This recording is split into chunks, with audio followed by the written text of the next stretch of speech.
Good morning friends. Good morning friends. सभी friends को मेरे यूट्यूब चैनल में दोबारा वेलकम बैक। और दोस्तों एक बार दोबारा न्यू टॉपिक्स के साथ मैं आया हूँ आपके पास।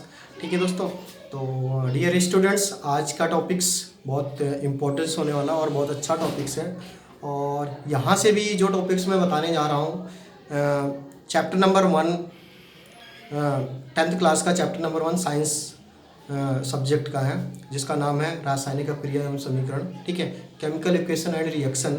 और उसमें हम इम्पोर्टेंट जो टॉपिक्स की बात कर रहे हैं उसमें हम टाइप्स ऑफ केमिकल रिएक्शन के बारे में पढ़ेंगे, यानी कि रासायनिक अपक्रिया के प्रकार।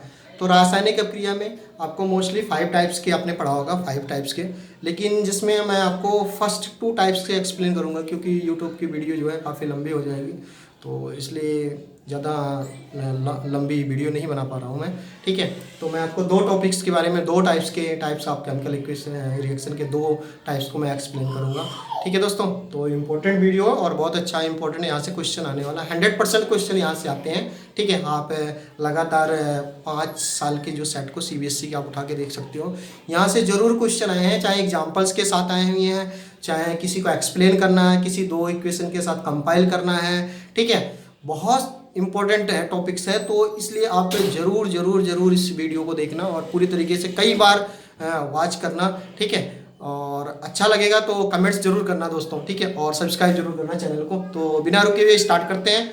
ठीक है, तो सबसे पहले मैं टाइप्स ऑफ केमिकल रिएक्शन के बारे में बात करता हूँ। केमिकल रिएक्शन मैं आपको 2 टाइप्स की बता रहा हूँ, जैसा कि मैंने आपको वीडियो में बता दिया। फर्स्ट है कॉम्बिनेशन रिएक्शन। कॉम्बिनेशन रिएक्शन को हम संयोजन अपक्रिया के नाम से भी बताते हैं, क्योंकि मेरे पास स्टूडेंट्स ऐसे भी होते हैं जो हिंदी और इंग्लिश दोनों में होते हैं, इसलिए मुझे मैटर्स जो है हिंदी और इंग्लिश दोनों में मुझे रिटर्न करना पड़ता है। ठीक है, मेरे लिए प्रॉब्लम है।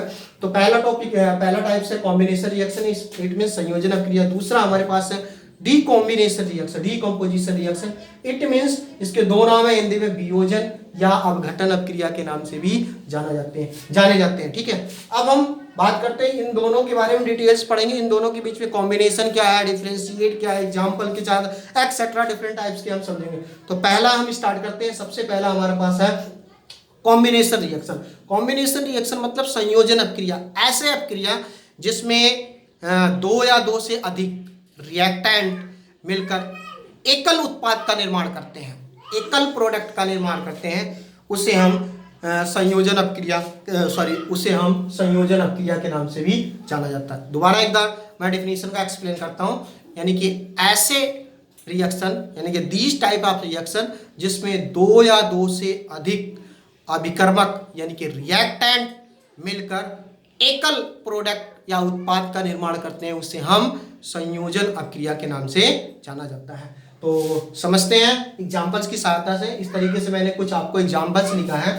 ठीक है, फॉर एग्जांपल जैसे CaO, इट मींस ये कैल्शियम ऑक्साइड का फार्मूला है। वो किसके साथ रिएक्ट कर रहा है? H2O, मतलब जल के साथ रिएक्ट कर रहा है, और रिएक्ट करने के बाद क्या बना लेता है?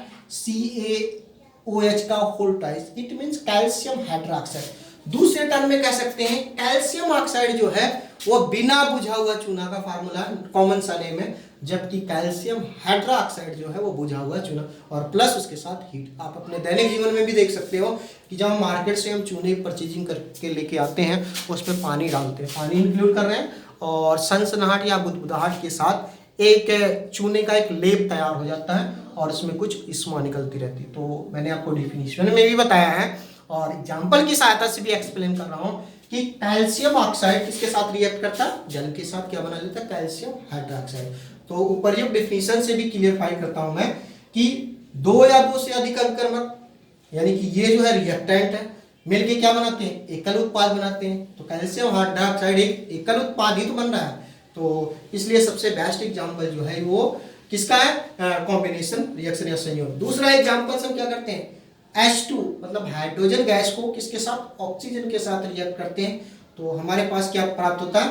H2O। ध्यान रहे, जब भी हम इक्वेशन लिख रहे हैं, इक्वेशन जितने भी टाइप्स के रिएक्शन है उसके एग्जांपल के टाइप्स लिख रहे हैं, तो उसमें हमें लेफ्ट और राइट में इक्वेशन को बैलेंस करना जरूरी होता है। जब तक हम बैलेंस नहीं करेंगे तब तक हमारे एग्जाम बोर्ड में हमारे मार्क्स जो है वो काट लिए जाते हैं। तो इसलिए यहाँ पे इसको भी बैलेंस करना जरूरी है, क्योंकि यहाँ पे 4 हाइड्रोजन है तो ये राइट साइड में भी 4 हाइड्रोजन जरूरी है ऑक्सीजन के ऊपर। ठीक है, तीसरा हमारे पास है कार्बन।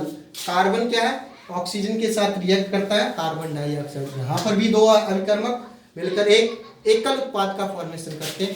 तो इट मीन्स इन तीनों एग्जाम्पल से हमें ये पता है कि सब में 2 या 2 से अधिक अभिकर्मक 2 या 2 से अधिक अभिकर्मक मिलकर सब में एकल उत्पाद का निर्माण करते हैं।